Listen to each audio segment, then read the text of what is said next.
Muy buenas tardes, amigos y hermanos. Le habla el pastor Ángel Peña desde aquí de la ciudad de Miami, en Estados Unidos.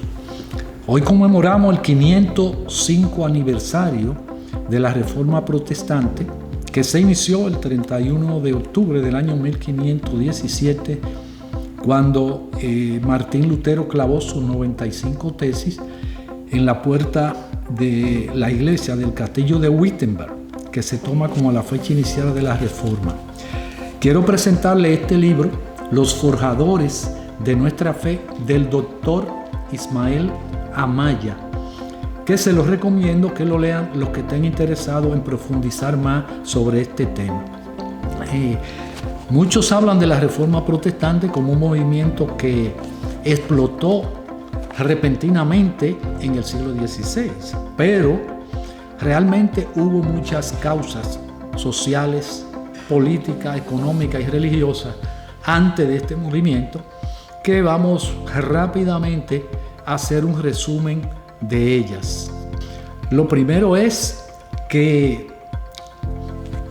estos factores económicos, políticos y religiosos son muy complejos, si no se pueden diferenciar fácilmente. Sin embargo, vamos a mencionar tres movimientos que pueden considerarse las fuerzas o causas de la Reforma. El primero es el misticismo.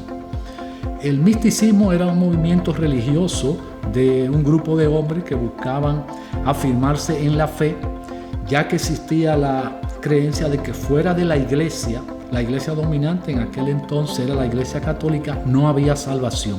Ellos comenzaron a poner en duda eso, y entre los destacados de ese movimiento podemos mencionar a Tomás Kempis y a Desiderio Erasmo, que fue padre de otro movimiento como consecuencia de este llamado humanismo.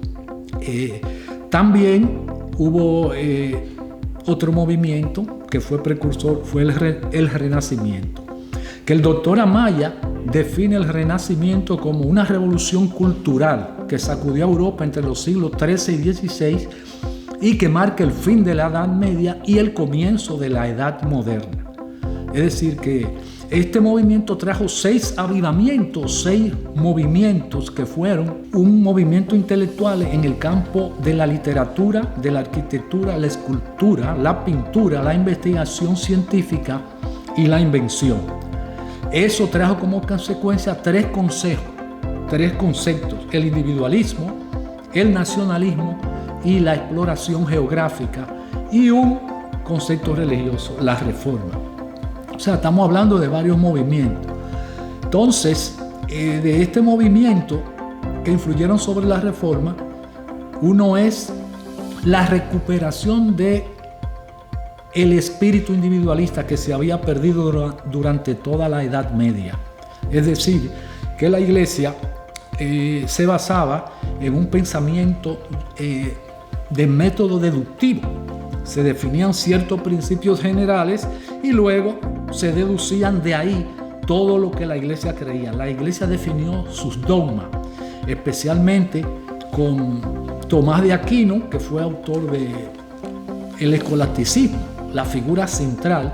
Ahí se definió los dogmas. El que no estuviera de acuerdo con esos dogmas tenía que enfrentar el peso y el castigo de la iglesia dominante.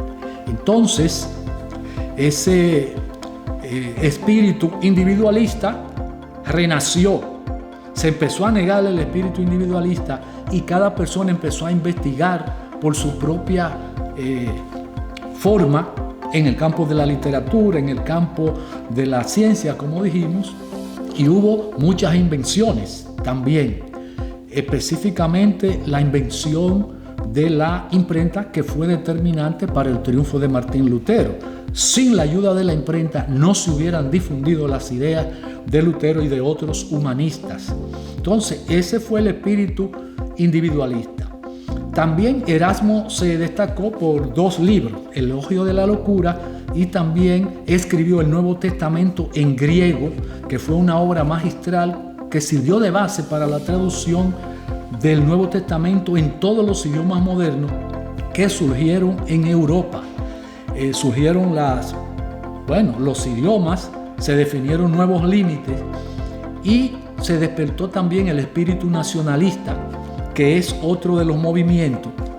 El espíritu nacionalista, que fue del 13 al 16, desmarcó los límites, los pueblos empezaron a determinar, ya tenían su propio idioma, los reyes decían que ellos eran dioses, que tenían poder sobre toda autoridad, y entonces comenzaron a desmarcar las naciones.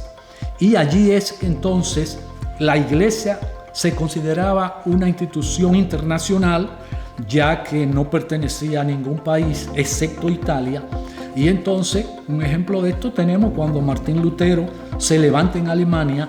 Los príncipes alemanes se pusieron de su lado cuando él desafió la autoridad del Papa, quemando la bula del Papa y iniciando prácticamente una revolución religiosa que ha cambiado la historia del cristianismo para siempre.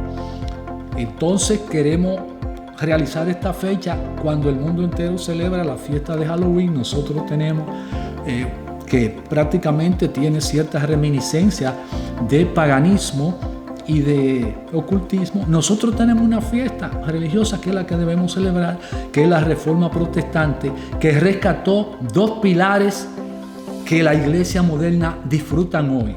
Uno es el sacerdocio universal de todos los creyentes, que ya no se necesita intermediario, sacerdote o algo para comunicarse con Dios.